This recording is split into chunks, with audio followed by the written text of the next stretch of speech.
प्रसादाद भगवते प्रसाद यस्या प्रसादान्न गति कुतोऽपि ध्येयं स्तुवं स्तुष्य यशस्त्रिशन्दं वन्दे गुरुश्रीचरणारविन्दं गौरकृपाघनीभूतं प्रभुं श्रीहरिनन्दनं मम जीवन सर्वस्वं भक्त्यानौमि पुनः पुनः राधाकृपामयं वपुं श्रीगुरुदिनतारकं प्रभुं श्रीगौरगोपालं भक्त्यानौमि पुनः पुनः अजानुलम्बितो भुजो कनकावदातो संकीर्तनैकपितरो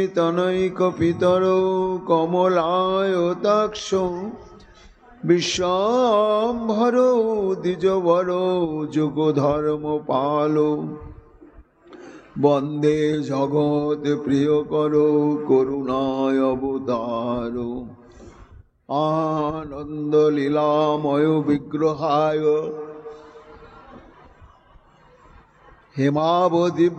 हेमावदिव्यच्छविसुन्दराय तस्मै महाप्रेम रसप्रदाय चैतन्यचन्द्राय नमो नमस्ते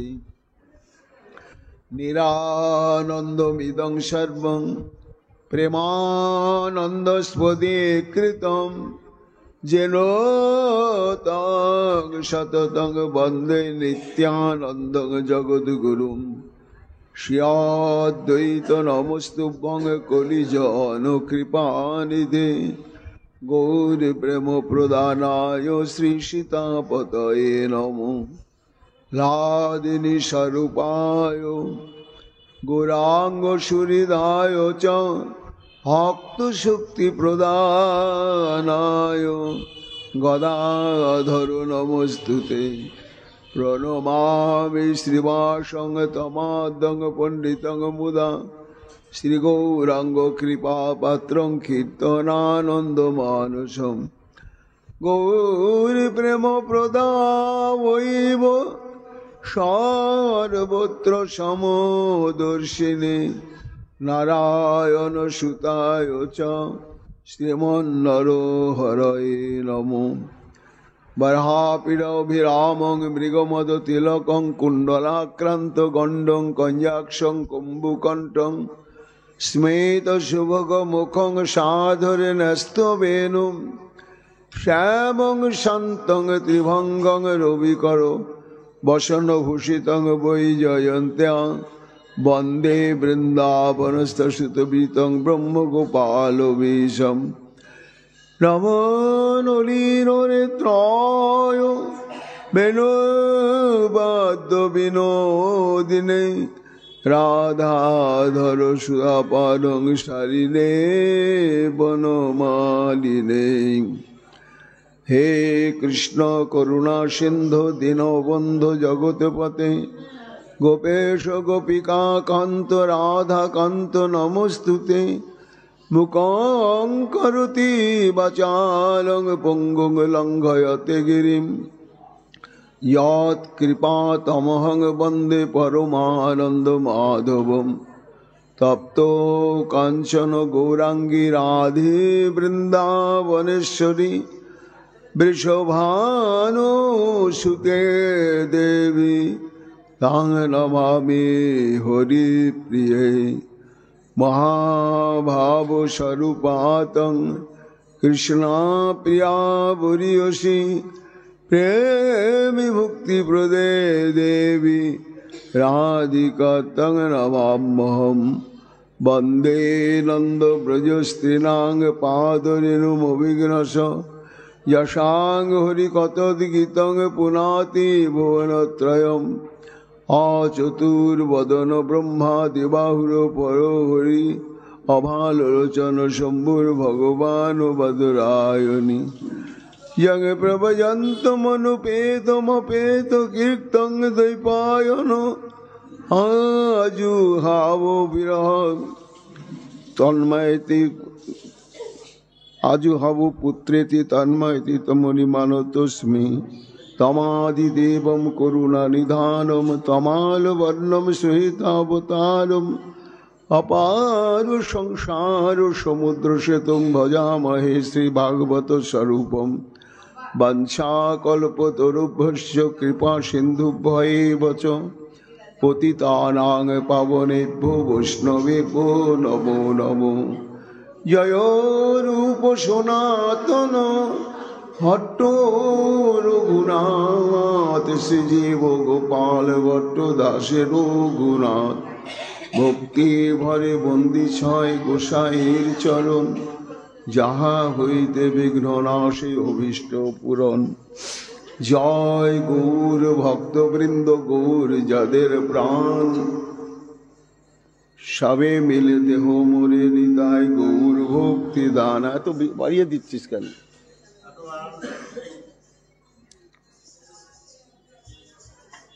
নিতাই গৌর হরি বল, নিতাই গৌর হরি বল, নিতাই গৌর হরি বল। জয় জয় নিতাই গৌর হরি হরি বল।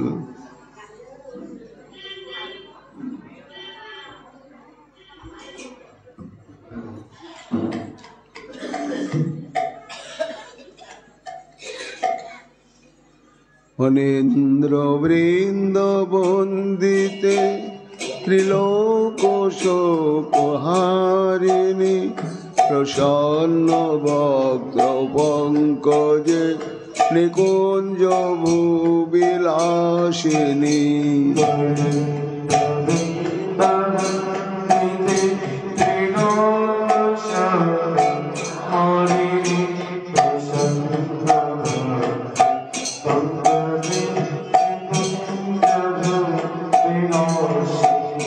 ব্রজেন্দ্র ভানু নন্দিনী ব্রজেন্দ্র ষোল সঙ্গতে সদা করি শশী অমাঙ্গৃপা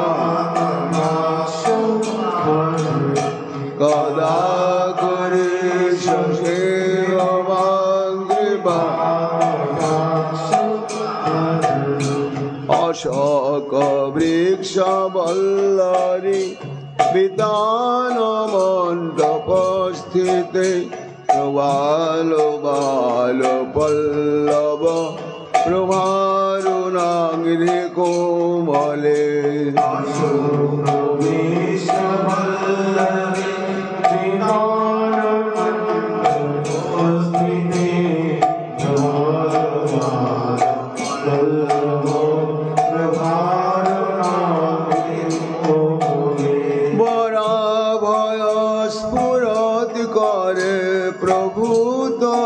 সম্পদালয়ে সদা করি শশী অমাঙ্গৃপা সদা করি শশী অমাঙ্গৃপা অনঙ্গ রঙ্গ মঙ্গল প্রসঙ্গ ভৃঙ্গুর ভ্রুব্রম বিভ্রমং শশাভ্রমং দিগন্তবানপাতনৈ।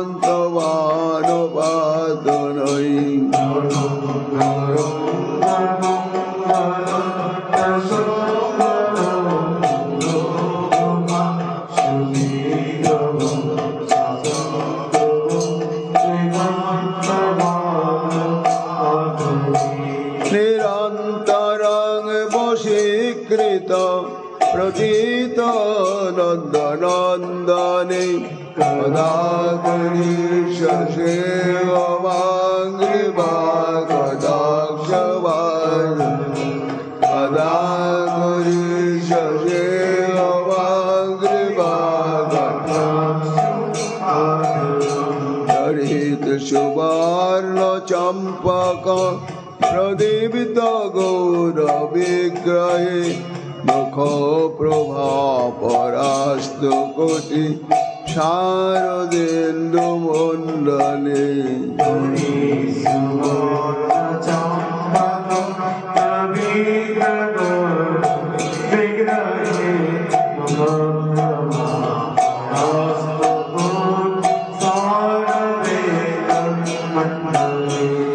চিত্র চিত্র সঞ্চার চকর সাবলোচনে কদা করি সেব মাঙ্গে কদা সবার কদা করি সেব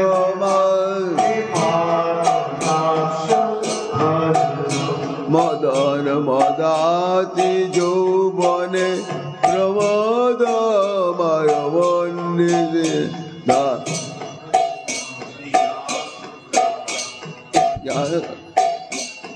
মদন মদাতি যৌবনে প্রমোদ মান মন্ডিতে প্রিয়ানুরাগ রঞ্জিতে অলাবিলাস পণ্ডিতে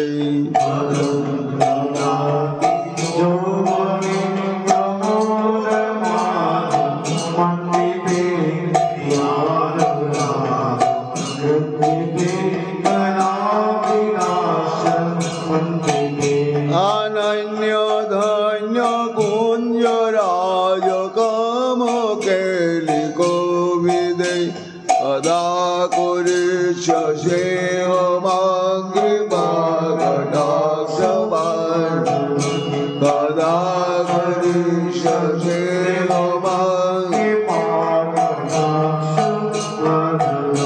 অশেষ হাব ভাব ধীর ক্ষীর হার ভূষিতে প্রভূত সাত কুম্ভ কুম্ভ কুম্ভে কুম্ভ সুস্তনে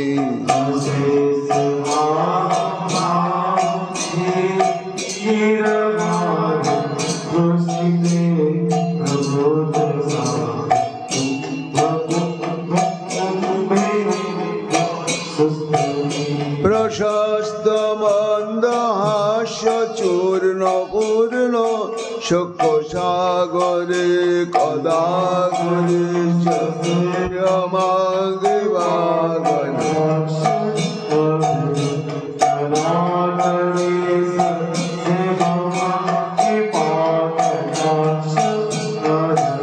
মৃণাল বাল বল্লরি তরঙ্গ রঙ্গ দোলতে লতাগ্রলাস লোল নীল রচনা বলোকনে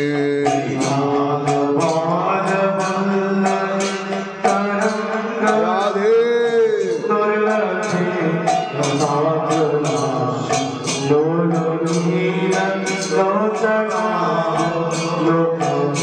লালন লোলান মিলন মন গমুগ্ধ মোহনাশ্রয় কদা করি সেব মাঙ্গে কদা করি সেব মাঙ্গে সুবর্ণ মালিকাঞ্চিতে তীরে কম্বু কণ্ঠকে সূত্র মণ্ডলী গুণ রত্ন দীপ্তি দীপ্তি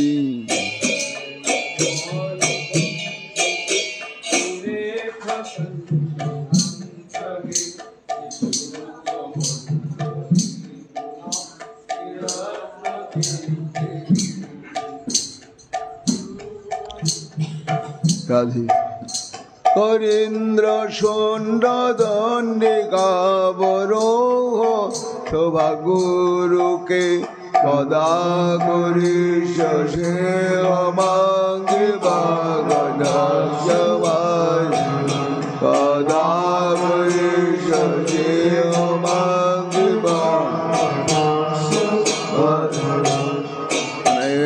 মন্ত্রনাদ মঞ্জন পুর রমস্খলত সমাজ রাজ বংশ নিকনাথি গৌরবে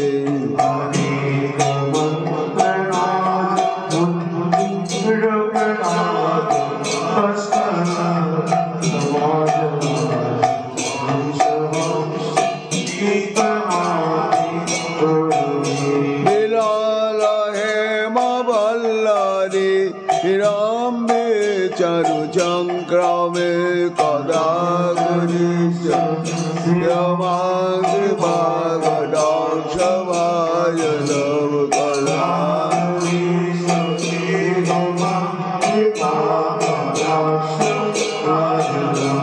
অনন্ত কোটি বিষ্ণু লোক নম্র পদ্মজার্চিতে হিমাদ্রিজা পুলো মোজা তিরিঞ্চি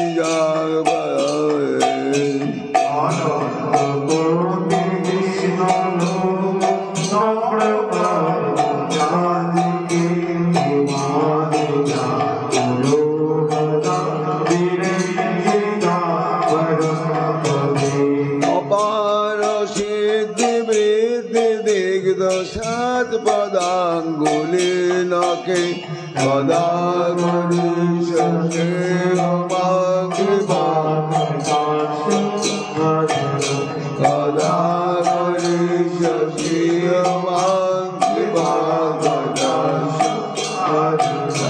মহেশ্বরী ক্রিয়েশ্বরী সুরেশ্বরী সরেশ্বরী নিবেদ ভুবনেশ্বরী প্রমাণ শাসনেশ্বরী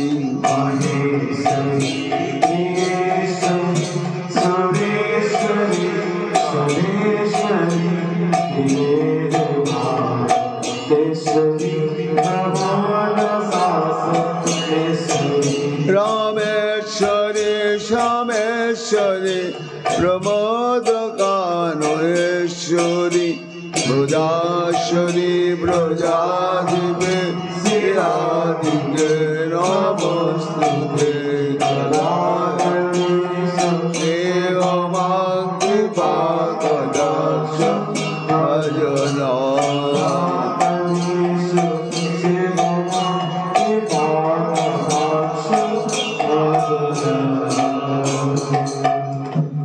রাধা রানী কি জয়।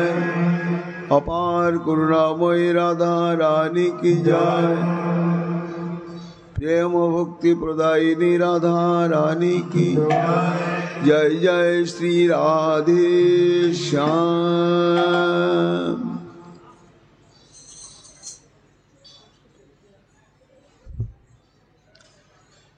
श्री जी चैतन्य चरितामृत अंतलीलाय एकादश परिच्छेदम।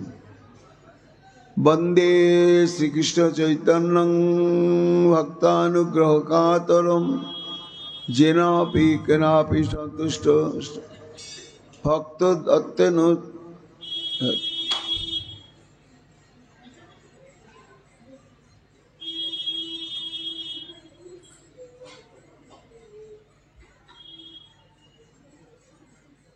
नमामि हरिदासं तं चैतन्यं तं च तत् प्रभुं संस्थितामपि जन्मूर्ति संके कृत्वान् अनर्थया।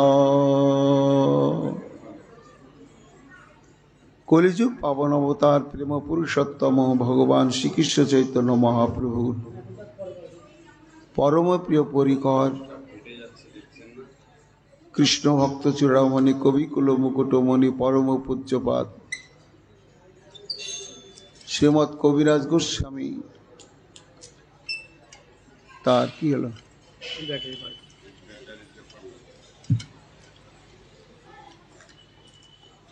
श्री चैतन्य चरितामृते अंतलीलाय एकादश परिच्छेदे रामाचार्य हरिदास ठाकुरेर सुमहान अप्रकट लीला प्रसंग बा महान निर्जान लीला प्रसंग वर्णना करते उद्योगी हुए मंगलाचरणे সেই শ্রী চৈতন্য মহাপ্রভু শরণাগতি কৃপা আশীর্বাদ শক্তি প্রার্থনা করছেন। মহাপ্রভু চৈতন্য সেই মহাপ্রভু তিনি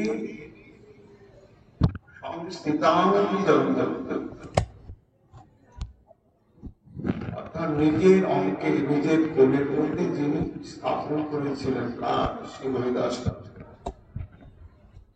সেই হরিদাস ঠাকুরের অন্তিম মুহূর্তে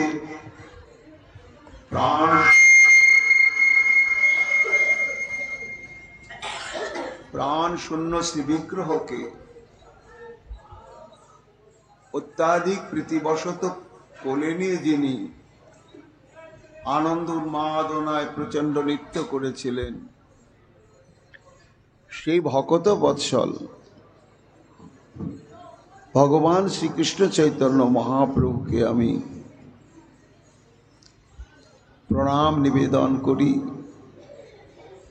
এবং তার এই অতীব রহস্যময় লীলা প্রসঙ্গ বর্ণনের জন্য তার কাছে কৃপা আশীর্বাদ প্রার্থনা করি।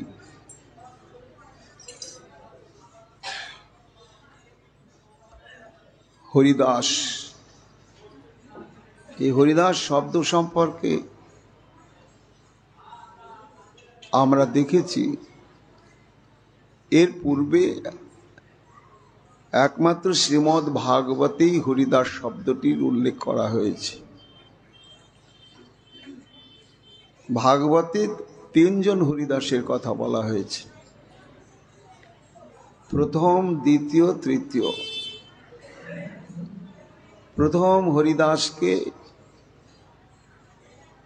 10ম স্কন্ধের 21 অধ্যায়ে 18 শ্লোকেতে পূর্ব রাগবতী গোপিকাগণ কৃষ্ণের প্রতি মন প্রাণ দেহ জীবন যৌবন আত্মা সমস্ত সমর্পণ করেছেন,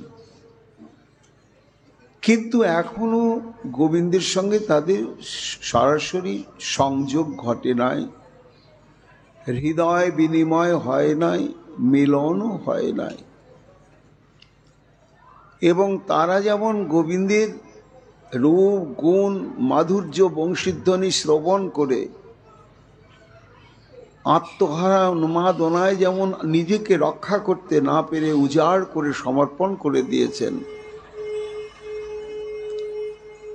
দেওয়ার পরে তারা আর কৃষ্ণ সঙ্গ পাবার সৌভাগ্য না পেলেও প্রসঙ্গ থেকে বঞ্চিত থাকছেন না। তাই পরস্পর প্রসঙ্গ করছেন কি না ওই কৃষ্ণের প্রসঙ্গ না। তারা বলছেন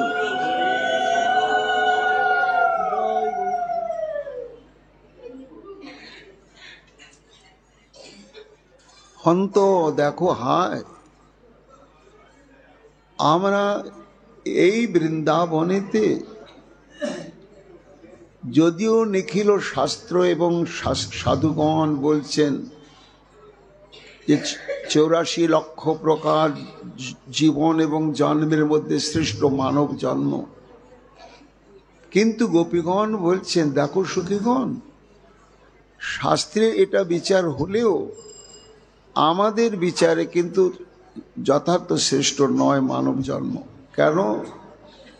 তাহলে আমরা কেন কৃষ্ণ সেবা থেকে বঞ্চিত হয়ে আছি? এই জন্য যদি সর্বশ্রেষ্ঠ জন্ম বলতে হয় তবে গিরি গোবর্ধন, হরিদাস ও বর্জ্য। বিশ্বে যত যত শ্রী হরিদাসগণ রয়েছেন তার মধ্যে তিনি সর্বোত্তম এবং সর্বশ্রেষ্ঠ। কেন? খন্তাময়মদ্রী বলা হরিদাস ও বর্জ্য যদ রামকৃষ্ণ চরণ স্পর্শ প্রমোদ। যার চরণ ধ্যানের দ্বারা দর্শন পান না ব্রহ্মাদি মহেশাদি দেব ঈশ্বরগণ। আজকে গিরি গোবর্ধনের কত সৌভাগ্য যে প্রতিদিন তারা দীর্ঘক্ষণ ধরে শ্রী গোবিন্দ এবং বলদেব চন্দ্রের চরণ স্পর্শ পেয়ে তারা ধন্যাতি ধন্য প্রমোদিত। মানং তনতি সহ গোগণয় স্তয়োর্যৎ পানীয় সুযবস কন্দর কন্দমূলই। শুধু নিজেরাই যে কৃষ্ণ বলরামের স্পর্শ পেয়ে কিন্তু কৃতার্থ হয়েছেন তা নয়, মানং তনতি, তাদের আবার সর্বপ্রকার প্রসন্নতা বিধানের জন্য সেবার উপচার সুসজ্জিত করে এই হরিদাস বর্জ্য গোবর্ধন কত প্রকারে সেবা করে নিজেকে ধন্য করছেন নিজের দেহ দ্বারা। কিভাবে না, এই গিরি গোবর্ধনে সুমিষ্ট সুস্নিগ্ধ কোমল সুগন্ধি তৃণ জন্মায়। এই তৃণগুলো ভক্ষণ করে লক্ষ লক্ষ শ্রীকৃষ্ণের গোমাতাগণ তারা তৃপ্ত হচ্ছে। আর তিনি হচ্ছেন গোপাল। যদি তিনি দেখেন যে তার গোমাতা বৃন্দকে কেউ পরিতৃপ্ত ভাবে সেবা করছেন, তখন তার অত্যন্ত সুখ হয়, অত্যন্ত সুখ হয়। তারপরে তার সঙ্গে রয়েছেন অন্তরঙ্গ সখা বৃন্দ, তাদের পরিষেবার জন্য নানা রকম ফলের বৃক্ষ, তারপরে সুমিষ্ট জলের ঝর্ণা, এই সমস্ত ফলাদি আস্বাদন করে স্নিগ্ধ সুশীতল ঝর্ণার বাড়ি পান করে কৃষ্ণ তৃপ্ত হচ্ছেন আর তার অন্তরঙ্গ সখাগণকেও তৃপ্ত করছেন। কার মধ্য দিয়ে? ওই হরিদাস বর্জ্য গিরিরাজের দিয়ে। পাপে রয়েছে আর কি? কন্দর, গুহা কুঞ্জ। বৃন্দাদেবী কর্তৃক যেমন বৃন্দাবনে কুঞ্জ নিকুঞ্জ নিভৃত কুঞ্জ, তেমনি আবার গিরি গোবর্ধনের স্থানে স্থানে অতি নিভৃত কুঞ্জ আছে গুহার মধ্যে। সেখানে শ্রী শ্রী রাধা গোবিন্দের বিলাসের জন্য তদনুরূপী শয্যা থেকে আরম্ভ করে সেবা পরিচর্যার যা কিছু সামগ্রী পরিকল্পিতভাবেই সাজানো আছে। সেখানে শ্রী গোবিন্দ আমার রাধারানীকে নিয়ে বিলাস করেন সব গোবর্ধনের মধ্যে। গোবর্ধন এত ভাবে শ্রী গোবিন্দের সেবা করার সৌভাগ্য প্রাপ্ত হয়েছে বলেই সে হচ্ছে হরিদাস বর্জ্য। হরিদাস গণের মধ্যে সর্বশ্রেষ্ঠ প্রথম হরিদাস হচ্ছেন গিরি গোবর্ধন, আর দ্বিতীয় হরিদাস হচ্ছে কে না, শ্রীকৃষ্ণের অতি প্রিয়তম পরিকর উদ্ধব। উদ্ধব সম্পর্কে কি বলা হচ্ছে? শরীর বনগিরি দ্রোণী ভীক্ষণ কুসুমিত দ্রুমান কৃষ্ণং সংস্মারায়ণ রেমে হরিদাস ব্রজকসাম। কয়েকদিনের জন্য পাঠানো হয়েছিল উদ্ধবকে, কিন্তু কয়েকদিনের জায়গায় উদ্ধব ফিরতে পারলেন না। গোপী প্রেমের মহিমাতে এমন অভিভূত হয়ে গেলেন, আর ব্রজবাসীগণের কৃষ্ণ প্রেমের দৃষ্টান্তে এমন অভিভূত হয়ে গেলেন, 10 মাস তিনি বৃন্দাবনে থাকলেন। একটা জায়গায় থাকলেন না।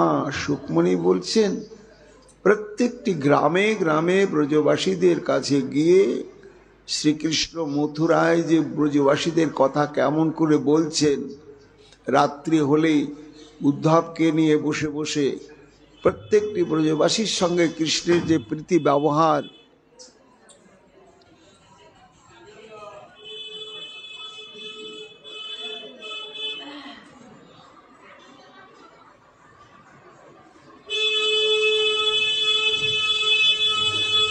রাধে। সেই প্রীতি ব্যবহারের কথা বলেই সংস্মারায়ণ রেমে তাদের এইভাবে সেবা করতেন উদ্ধব, যে মথুরায় গিয়ে শ্রীকৃষ্ণ এখনো ব্রজবাসীদের ভোলেন নাই, বৃন্দাবনকে ভোলেন নাই। প্রত্যেক দিন কিভাবে উদ্ধবকে নিয়ে স্মৃতিচারণ করেন, কি কি বলেন কার সম্পর্কে, এই কথাগুলোই ব্রজবাসীদের শুনিয়ে শুনিয়ে চরম আনন্দ বিধান করেন। এই জন্য দ্বিতীয় হরিদাস হচ্ছেন উদ্ধব, আর তৃতীয় হচ্ছে হরিদাস মহারাজ যুধিষ্ঠির। তাকে হরিদাস বলা হচ্ছে কেন না, কৃষ্ণের মর্যাদা রক্ষায়, সাধু ব্রাহ্মণদের মর্যাদা রক্ষায়। হরিদাসস্য রাজস্য রাজস্ব মহোদয়ম নৈবা তৃপ্যান প্রশাসন্ত পিবন মর্ত অমৃতং যথা। যখন রাসযজ্ঞের আয়োজন করা হয়েছিল, যুধিষ্ঠির করেছিলেন, সেখানে অদ্ভুত ব্যবস্থাপনা, আর আমন্ত্রিত হয়েছিল স্বর্গ মর্ত পাতাল, দেবতারাও পর্যন্ত এসেছিলেন, কিন্তু কারো কোনো যথাবিহিত আপ্যায়নের ত্রুটি ছিল না। দেবতাদের জন্য দেবতার ন্যায় সম্মান, মর্যাদা, আহার বিহার, উপঢৌকন যা কিছু, ব্রাহ্মণগণের জন্য তদনুরূপ, মুনি ঋষিগণের জন্য, পরিব্রাজকের জন্য, ক্ষত্রিয় বৈশ্য শূদ্রের জন্য, পাতালবাসীদের জন্য আপ্যায়নের কোথাও ত্রুটি ছিল না, সর্বোপরি শ্রীকৃষ্ণের মর্যাদা রক্ষণের জন্য। তাই শুকমণি বলছেন যে মহারাজ, দেবতাগণ অভিভূত হয়ে গেলেন, স্বর্গে গিয়ে তারা আর অন্য কথা আলোচনা করতেও পারছে না, শুনতেও পারছে না।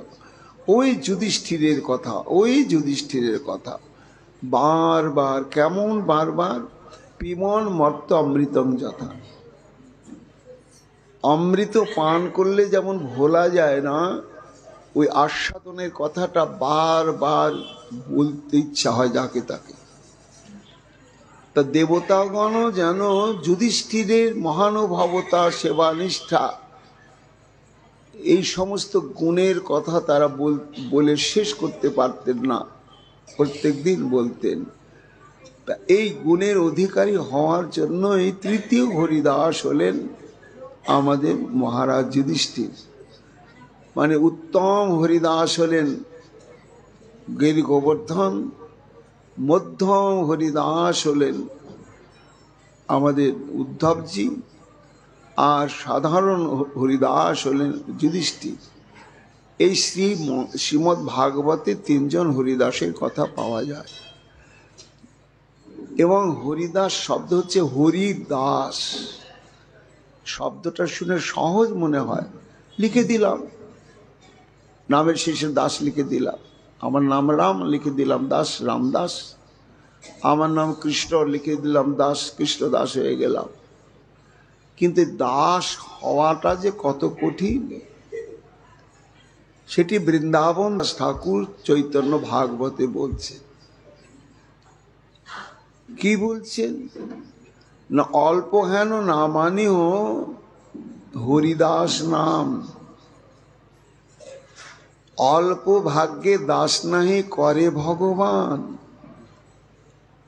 নামের শেষে দাস লিখে হরিদাস হয়ে গেলাম, এত সহজ ব্যাপার, এত সহজ ঘটনা ভাবিও না। কেন না প্রকৃত দাস ভগবান সবাইকে করেন না। যোগ্যতা যতক্ষণ অর্জন না করা হয় ততক্ষণ সে ভগবান তাকে দাস বলে স্বীকৃতি দেন না, এবং ভগবানের দাস হওয়ার জন্য যে সেবার সৌভাগ্য, সেই সৌভাগ্যটাও প্রদান করেন না। তাহলে কিভাবে হতে হবে? কোটি জন্ম বহু কোটি জন্ম যে করিল নিজ ধর্ম। এই বহু কোটি, 1 কোটি নয়, কোটি কোটি জন্ম যদি নিজ ধর্ম করে, এই নিজ ধর্ম সম্বন্ধে 2 রকম সিদ্ধান্ত আছে। একটা সিদ্ধান্ত হচ্ছে নিজ ধর্ম মানে বর্ণাশ্রম ধর্ম।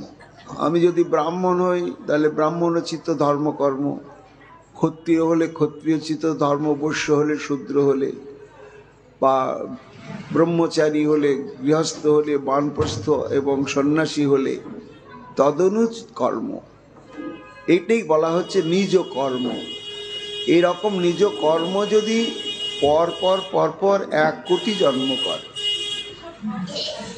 আবার কোনো ব্যাখ্যাকার বলছেন যে নিজ কর্ম শব্দে বর্ণাশ্রম ধর্ম নয়, স্বরূপগত ধর্ম, আত্মার স্বরূপগত ধর্ম। তা আত্মার স্বরূপগত ধর্ম বলতে কি বোঝায়? না আত্মার স্বরূপ কি? না আত্মার স্বরূপ হচ্ছে জীব নিত্য কৃষ্ণ দাস, কৃষ্ণের তটস্থা শক্তি ভেদাভেদ প্রকাশ।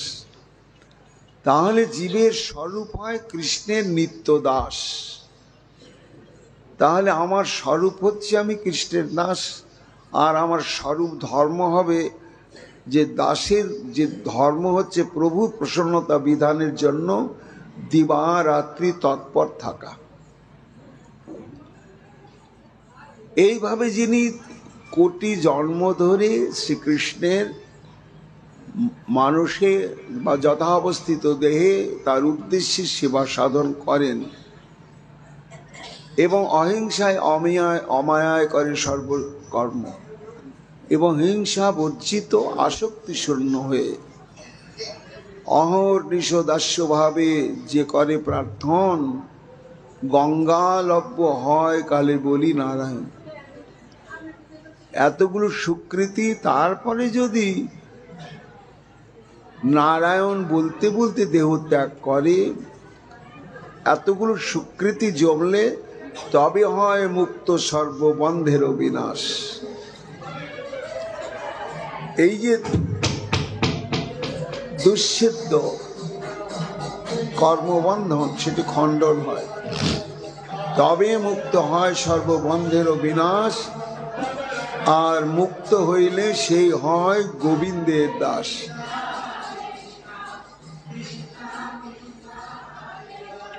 এই হচ্ছে হরিদাস সম্পর্কে। জয় জয় শ্রী চৈতন্য জয় দয়াময়, জয় দ্বৈত প্রিয় নিত্যানন্দ প্রিয় জয়। জয় শ্রী বাসেশ্বর হরিদাস নাথ, জয় গদাধর প্রিয় স্বরূপ প্রাণনাথ, জয় কাশীশ্বর প্রিয় জগদানন্দ প্রাণেশ্বর, জয় রূপ সনাতন রঘুনাথেশ্বর, জয় গৌর দেহ কৃষ্ণ স্বয়ং ভগবান, কৃপা করি দেহ প্রভু নিজ পদদান। জয় নিত্যানন্দ জয় চৈতন্যের প্রাণ, তোমার চরণার বিন্দে ভক্তি দেহ দান। জয় জয় অদ্বৈত চন্দ্র চৈতন্যের আর্য, সচরণে ভক্তি দেহ জয়াদ্বৈতাচার্য। জয় গৌর ভক্তগণ গৌর যার প্রাণ, সব ভক্ত মিলি মোরে ভক্তি দেহ দান। জয় রূপ সনাতন জীব রঘুনাথ, রঘুনাথ গোপাল জয় ছয় মোরনাথ। এইসব প্রসাদে লিখি চৈতন্য লীলা গুণ, জইছে তৈছে লিখি করি আপন পাবন। প্রসঙ্গ বর্ণনার প্রারম্ভে মঙ্গলাচরণে এসব বলছেন কবিরাজ গোস্বামী পাদ, যে স্বয়ং চৈতন্য মহাপ্রভুর থেকে আরম্ভ করে যত যত মুখ্য মুখ্য পরিকর তার সঙ্গে নিরন্তরভাবে জড়িয়ে রয়েছেন, সবার পাদপদ্ম বন্দনা করলেন এবং বললেন যে শুধু একা মহাপ্রভু নয়, মহাপ্রভুর এইসব অন্তরঙ্গ পরিকর গণের কৃপা আশীর্বাদে আমি গৌর কথা বলতে সক্ষম হয়েছি। এই বলে মূল প্রসঙ্গ বলতে শুরু করলেন। এই মতো মহাপ্রভু নীলাচলে বাস, সঙ্গের ভক্তগণ লইয়া কীর্তন বিলাস। অন্তলীলা অর্থাৎ মহাপ্রভু অন্তলীলাতে শ্রীক্ষেত্রের সীমানার বাইরে আর যান নাই। তা সেই শ্রীক্ষেত্রে অবস্থান কালে তিনি দিন এবং রাত্রি কি করে অতিবাহিত করছেন সেই কথায় কবিরাজ গোস্বামী পাদ বলছেন যে ভক্তগণ সঙ্গে লইয়া করে কীর্তন বিলাস। দিনে নিত্য কীর্তন ঈশ্বর দর্শন। দিনের বেলা মহাপ্রভুর এই ভজন ক্রম কি না, বারবার যেমন মঙ্গল আরতি দর্শনে যান জগন্নাথ দেবের মন্দিরে, সজ্জোত্থান দর্শন করেন, তারপরে বালভোগের সময় দর্শন করতে যান, তারপরে মধ্যাহ্নকালে দর্শন করতে যান, অপরাহ্নকালেও একবার দর্শন করতে যান, কখনো কখনো সায়ংকালেও যান, সেটা কখনো কখনো। আর এর ফাঁকে ফাঁকে বেলা ডোবার আগ পর্যন্ত ভক্তগণ এলেই নাম সংকীর্তন শুরু হয়। যেই সন্ধ্যা হয়ে যায় তখন জনসংযোগ থেকে বিচ্ছিন্ন হয়ে যান মহাপ্রভু, সবাইকে বিদায় দিয়ে দেন।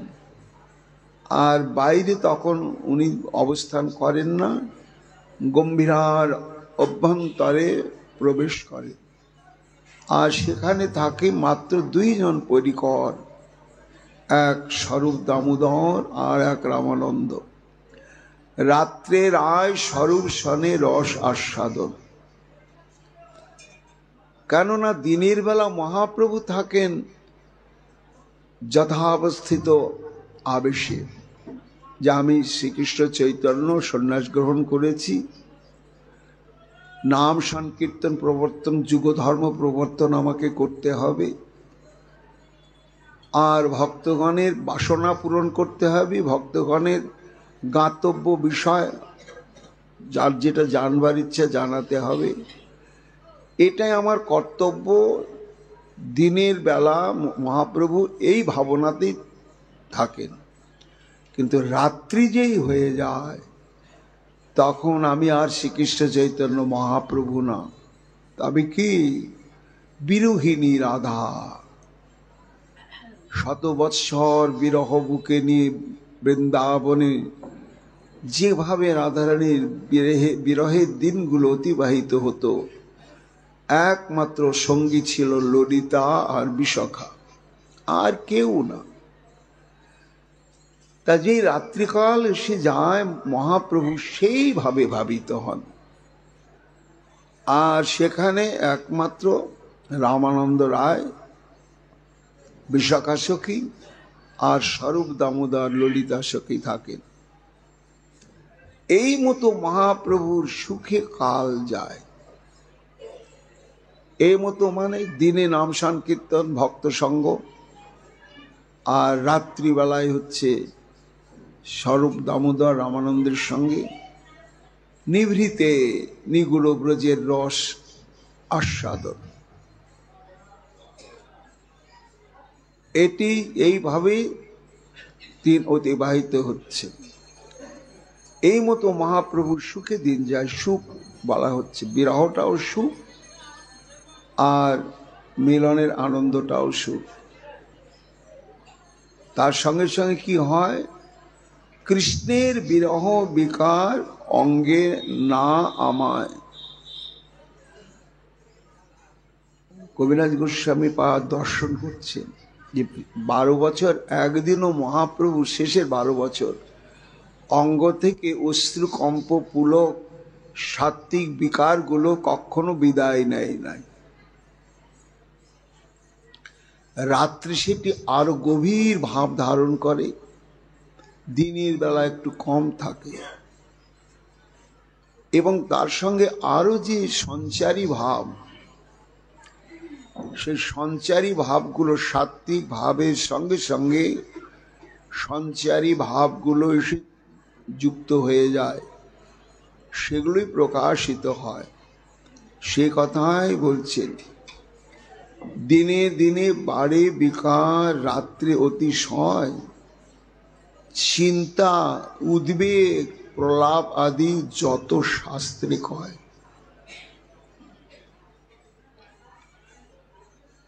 দিনে বাড়ে বিকার, রাত্রে অতিশয়। দিনের বেলা বিকারটা কম বাড়ে, কেন? সবার সঙ্গে কথা বলা হয়, ভাব বিনিময় হয়, কীর্তন করা হয়, এতে আনন্দটাই বেশি হয়, বিরহের প্রভাবটা কম হয়। কিন্তু সন্ধ্যার পরে সব বিদায় দিয়ে দিয়েছেন এবং সংকীর্তন আনন্দময় শ্রী চৈতন্য স্বরূপটির স্মৃতিও তার নেই। তখন বিরহিণী রাধা, এই যে রাধারানীর বিরহ দশা, এতে নানা প্রকার বিকার দেখা দেয়। কি বিকার দেখা দেয় কবিরাজ গোস্বামী পান? না চিন্তা উদ্বেগ প্রলাপ আদি যত শাস্ত্রে কয়। চিন্তা, চিন্তা হচ্ছে একটা বিকার, উদ্বেগ একটা বিকার, প্রলাপ হচ্ছে বিকার। কিসের বিকার? না ওই যে বিভাব অনুভাব সাত্বিক ব্যভিচারী ভাবের মিলনে কৃষ্ণ ভক্তি রস হয় অমৃত আস্বাদনে। এই ব্যভিচারী ভাব, এই ব্যভিচারী ভাবের এক নাম হচ্ছে সঞ্চারী ভাব। ভগবত জনিত আনন্দে, আনন্দের দুটো দিক, একটা বিরহজ বিকার, একটা মিলনজ বিকার। তা এই বিকারের কতগুলো লক্ষণ প্রকাশ পায়, ওগুলো এমনি থাকে না। যেমন সমুদ্র নিস্তরঙ্গ থাকে, কিন্তু যখন একটু বাতাস পায় তখন ছোট বড় মেজ উথাল পাথাল হাজারো রকমের তরঙ্গ ওঠে। বাতাস না পেলে স্থির হয়ে থাকে। তেমনি শুদ্ধ চিত্ত ভক্ত যখন উদ্দীপন বিভাব রূপ বাতাস প্রাপ্ত হয় অভীষ্ট দেবের, তখনই তার প্রেম সিন্ধুতে ঢেউ ওঠে। ওই এক একটা ঢেউয়ের নামই হচ্ছে ব্যভিচারী ভাব বা সঞ্চারী ভাব, দুটোই বলে। কত প্রকার? না ভক্তি রসামৃত সিন্ধুতে রূপ গোস্বামী পাদ বলছেন 33 প্রকার হচ্ছে সঞ্চারী ভাব, একটা দুটো নয়। এই সমস্ত ভাবের কথা শুনলে আধুনিক চিকিৎসকরা বলবে চিকিৎসা করতে হবে, নার্সিং হোমে ভর্তি করতে হবে, এই রকম। তো তার মধ্যে একটি ভাব হচ্ছে চিন্তা। 33 প্রকার সঞ্চারী ভাবের মধ্যে একটা ভাবের নাম হচ্ছে চিন্তা, উদ্বেগ, প্রলাপ, এই কয়েকটি। এগুলো মহাপ্রভুর মধ্যে আদি বলা হয়েছে, মানে এর সঙ্গে বাকিগুলো উদয় হয়। তা চিন্তা কাকে বলে? আমরা সুচিন্তা করি আর দুশ্চিন্তা করি, চিন্তা তো আমরা সবাই করি। তা আমাদের মতো কি মহাপ্রভুর চিন্তা? চিন্তা কাকে বলা হয়? না ধ্যানং চিন্তা ভবেদ ইষ্টান আত্তান নিষ্টান আপ্তি নির্মিতম শাসাধ মুখ ভূলেখ বৈবর্ণ অনিদ্রতা ইহ বিলাপ তাপ কৃষতা বাষ্প দন্যাদয় অপিচ।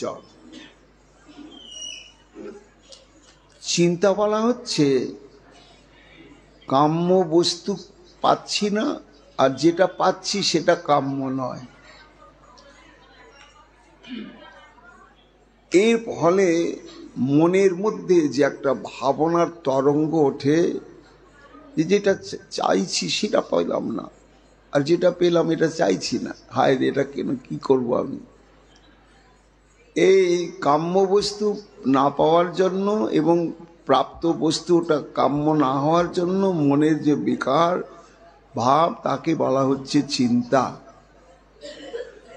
তা এই যে চিন্তার মধ্যে ডুবেছি, মানুষ একটা সাংসারিক মানুষও চিন্তা করে, চিন্তা করতে করতে ব্যারাম হয়ে যায়,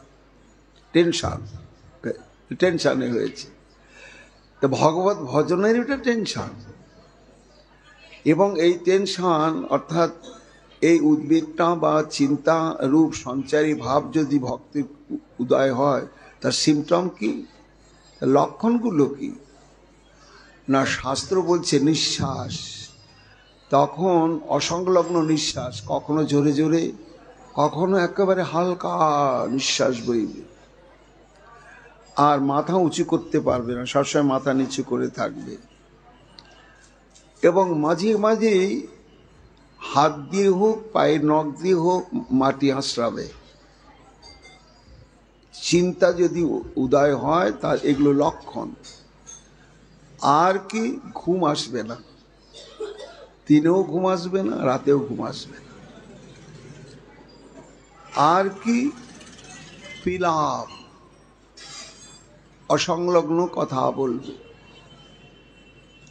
শরীর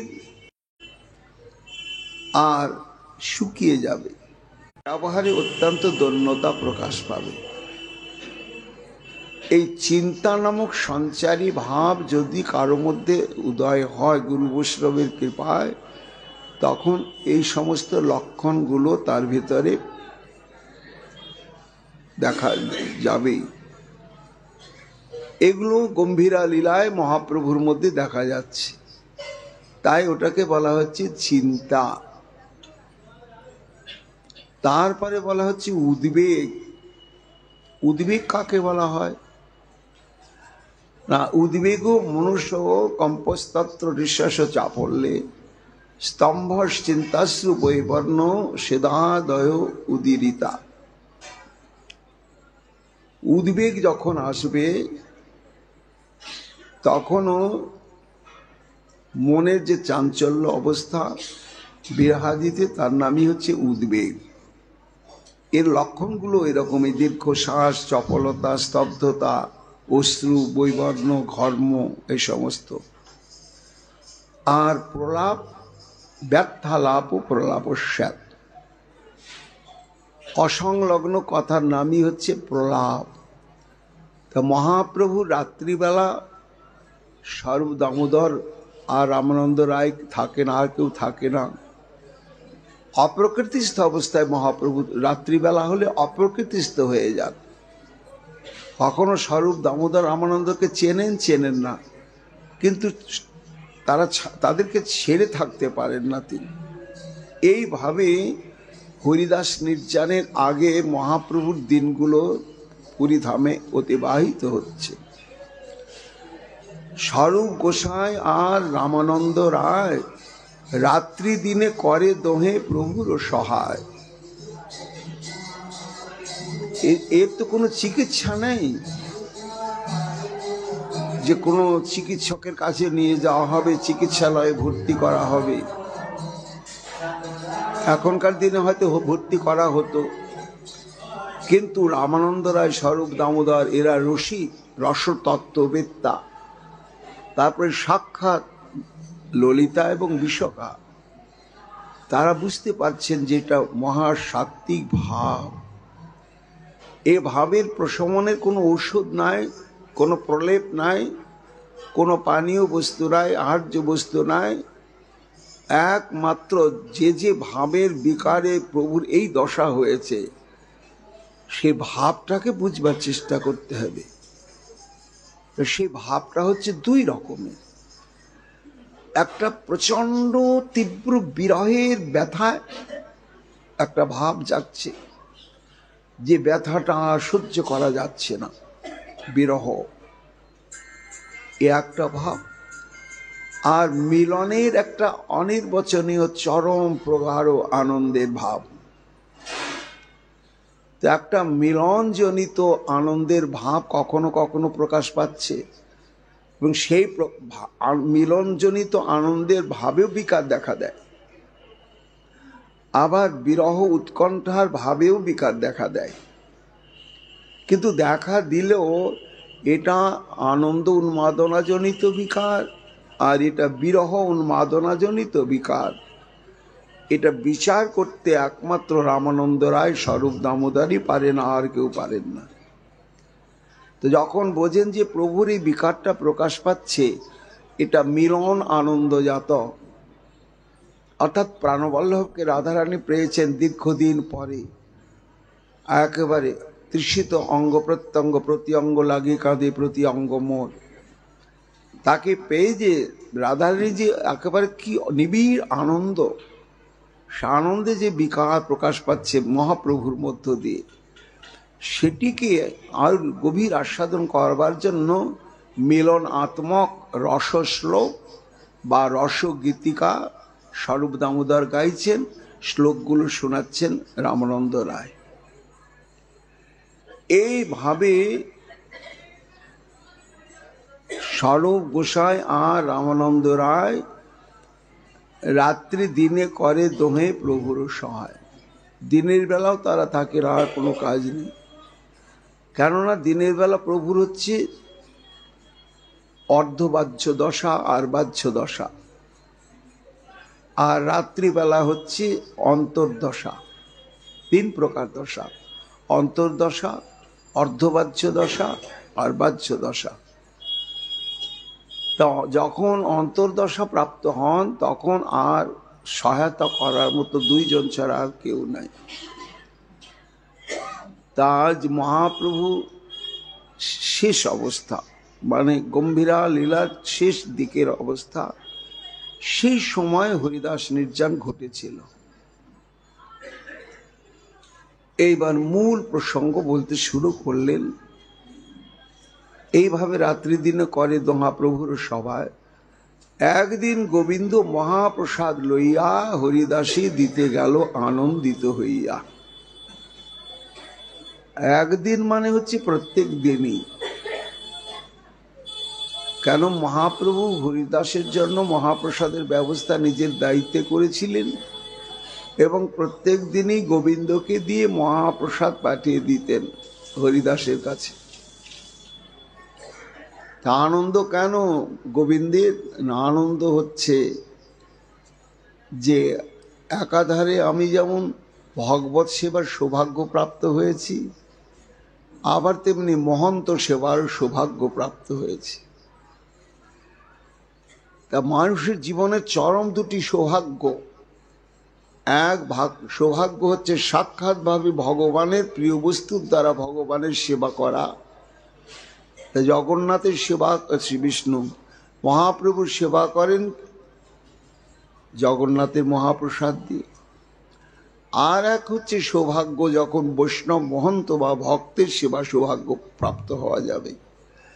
কেন? প্রেমভক্তি পেতে গেলে, ভগবানকে বশীভূত করতে গেলে দুটোই ভীষণ প্রয়োজন, গুরু সেবা আর গোবিন্দ সেবা, মহন্ত বৈষ্ণব সাধু সেবা আর গোবিন্দ সেবা। এই দুটো সেবা সমান গুরুত্বপূর্ণভাবেই করতে হবে। তাই গোবিন্দ মহাপ্রসাদ নিয়ে যাচ্ছেন আনন্দে, কৃষ্ণ কৃষ্ণ নাম গাইতে গাইতে। প্রভু তোমার এত দয়া, তোমার সেবা সৌভাগ্য আমাকে দিয়েছ, তোমার অতীব প্রিয় হরিদাসকেও সেবা করবার সৌভাগ্য তুমি আমাকে দিয়েছ। আবার কি দিয়ে? মহাপ্রসাদ দিয়ে।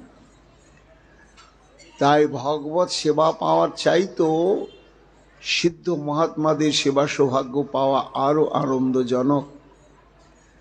তাই আনন্দে গুনগুন করে হরিনাম গাইতে গাইতে হরিদাসে দিতে গেল আনন্দিত হইয়া। সিদ্ধ বকুল আর গম্ভীরা পাশাপাশি, এখন প্রাচীর আছে, তখন তো প্রাচীর ছিল না, খুব একটা বেশি দূর নয়, ওইটুকুনি ব্যবধান। তাই নিয়ে হরিদাস ঠাকুরের কাছে এলেন।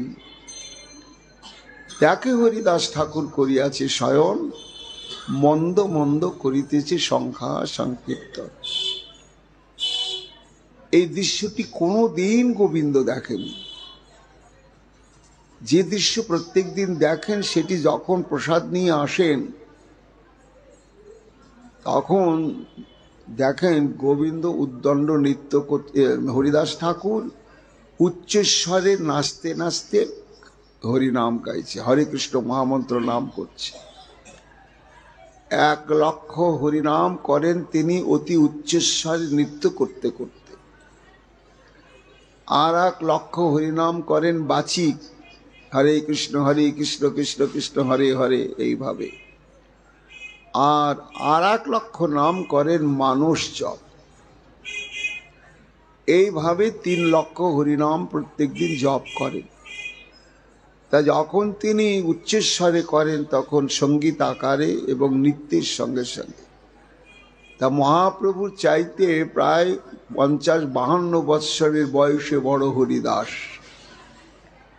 অদ্বৈতাচার্যের বয়স আর হরিদাস ঠাকুরের বয়স একই। কাজেই মহাপ্রভু যদি 24 বছর সন্ন্যাস গ্রহণ হয়, তারপরে 12 বছর, 24 বছরের মধ্যে 18 বছর চলে গেল, বাকি 6 বছর আছে। তাহলে আরো বার্ধক্য এসে গেছে হরিদাস ঠাকুরের। এই বার্ধক্য দশাতেও উদ্দণ্ড নৃত্য সহকারে নাম করতেন। কিন্তু গোবিন্দ যখন আজকে এসে দেখেছেন, তখন দেখছে মন্দ মন্দ করিতেছে সংখ্যা সংকীর্তন, অর্ধশায়িত অবস্থায় এবং খুব ধীর গতিতে হরে কৃষ্ণ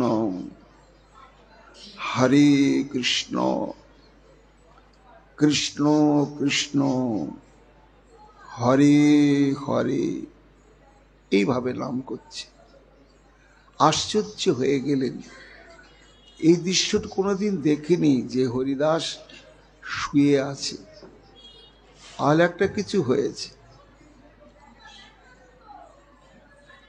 মন্দ মন্দ করিতেছে সংখ্যা সংকীর্তন, গোবিন্দ কহে উঠি আসি করহ ভোজন, হরিদাস কহে আজি করিব লঙ্ঘন।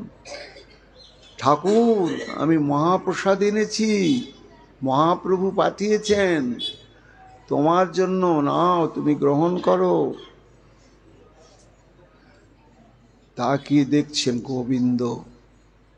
তখন বললে, গোবিন্দ আজ আমি লঙ্ঘন মানে উপবাস করব, আহার গ্রহণ করব না। গোবিন্দ বলছেন, আজকে তো কোনো উপবাসের তিথি নয়, না মহাদ্বাদশী কি না একাদশী তিথি বা কোনো আবির্ভাব তিথি। তা ঠাকুর তুমি উপবাস করবেন কেন? এর কারণটা কি? মায়ের কারণ হচ্ছে, আমার প্রতিজ্ঞা আছে যে 3,00,000 হরিনাম পূরণ না হওয়া পর্যন্ত আমি জলগ্রহণ করি না, আর করব না। এই সংকল্প নিয়েই আমার ব্রতটা আরম্ভ করেছি। তা হরিনাম প্রভুর কৃপায় আর আমার মহাপ্রভুর কৃপায় গতকাল পর্যন্ত আমি এই নিয়মটা পালন করতে পেরেছি। কিন্তু আজকে আমার কি পোড়া কপাল দুর্দৈব, এখন আমার 3,00,000 হরিনাম পূরণ হলো না। এই জন্যই আমার সংকল্প ভঙ্গ করতে পারবো না। কেন? সংখ্যা পূরণ না হলে আমি গ্রহণ করব না প্রসাদ। তা মনে হচ্ছে আজকে সারা দিনেও আমার সংখ্যা পূরণ হবে না। এই জন্য আজকে সারাদিনই আমাকে উপবাসে থেকেই সংখ্যা পূরণ করতে হবে। কি হরিনাম নিষ্ঠা!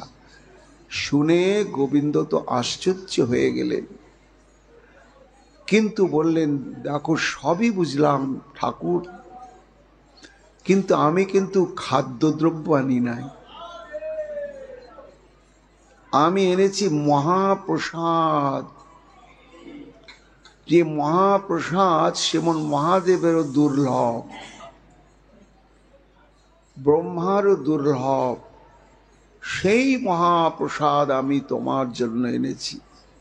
আর যেহেতু আজকে কোনো উপবাস ব্রতের দিন নয়, সেই জন্য মহাপ্রসাদের মর্যাদা তো রাখা উচিত। এখন তুমি সেটা বিচার করো। তখন বলছেন হরিদাস ঠাকুর, ঠিক, এটাও তো ঠিক গোবিন্দ, মহাপ্রসাদ আনিয়াছ কেমনে উপেক্ষিব? তুমি তো খাদ্যদ্রব্য আনো নাই, খোদ শ্রী জগন্নাথ দেবের মহাপ্রসাদ। মহাপ্রসাদ বলতে কিন্তু একমাত্র শ্রীক্ষেত্রে পুরীর মন্দিরের মহাপ্রসাদকে মহাপ্রসাদ বলা, এটা মনে রাখবেন। অন্যান্য ভারতবর্ষের যে যত যত রাধা গোবিন্দ মন্দির রয়েছে সেখানকার প্রসাদকে মহাপ্রসাদ বলা হয় না। মহাপ্রসাদ বলতে বুঝতে হবে জগন্নাথ দেবেরই মহাপ্রসাদ। এবার মহাপ্রসাদ তত্ত্বটা কি, কেন হরিদাস ঠাকুর এই কথা বললেন যে মহাপ্রসাদ আনিয়াছ কেমনে উপেক্ষিব? তাহলে মহাপ্রসাদ যখন আসবেন তখন তাকে উপেক্ষা করা যাবে না। তাহলে কি আছে মহাপ্রসাদের গুরুত্ব, বৈশিষ্ট্য কি, এটা আমাদের জানবার বিষয় আছে। আমরা এই প্রসঙ্গে আগামীকাল বিস্তৃত আলোচনা করব। এখন প্রজানন্দ ঘেরার সূচক কীর্তন আরম্ভ হয়েছে, আমাকে সেখানে যেতে হবে। ভাগবতী কথা এখানে আমাদের বিশ্রাম লাভ করছে। নিতাই গৌর হরি বল।